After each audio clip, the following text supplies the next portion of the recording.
শেষ হয়েছে ২০২৬ বিশ্বকাপ বাছাই পর্বের চলতি বছরের উইন্ডো। আন্তর্জাতিক এই উইন্ডো শেষে স্বস্তিতে আর্জেন্টিনা, কিন্তু ব্রাজিলের সামনে রয়েছে বড় বিপদ।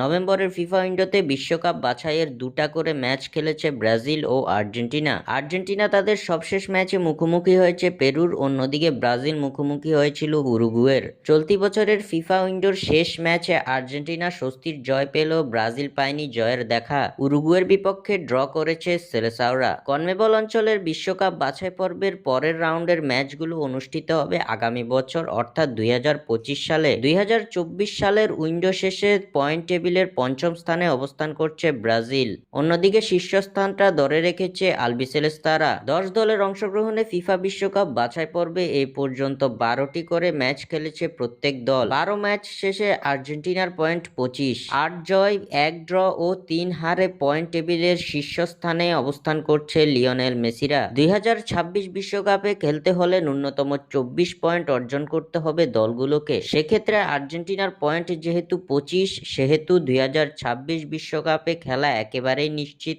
আর্জেন্টিনার। কনমেবল অঞ্চল থেকে পয়েন্ট টেবিলের শীর্ষ ৬ দল সরাসরি খেলবে ২০২৬ বিশ্বকাপে। ৭ নম্বর পজিশনে অবস্থান করা দলকে খেলতে হবে ইন্টার কনফেডারেশন প্লে অফ। সেখানেই জিতলেই কেবল দক্ষিণ আমেরিকা অঞ্চল থেকে সপ্তম দল হিসেবে বিশ্বকাপে জায়গা করে নিতে পারবে। এদিকে এই সমীকরণে অনেকটাই বিপদে পড়ে গেছে সেলেসাওরা, কেননা পয়েন্ট টেবিলের পঞ্চম স্থানে অবস্থান করছে ৫ বারের বিশ্ব চ্যাম্পিয়নরা। ১২ ম্যাচে ৫ জয়, ৪ হার ও ৩ ড্রয়ে ব্রাজিলের পয়েন্ট ১৮। ন্যূনতম ২৪ পয়েন্ট অর্জন করা থেকে ব্রাজিল এখনো দূরে আছে ৬ পয়েন্ট। বাকি থাকা উইন্ডোতে সেলেসাওদের হাতে এখনো আছে ৬ ম্যাচ।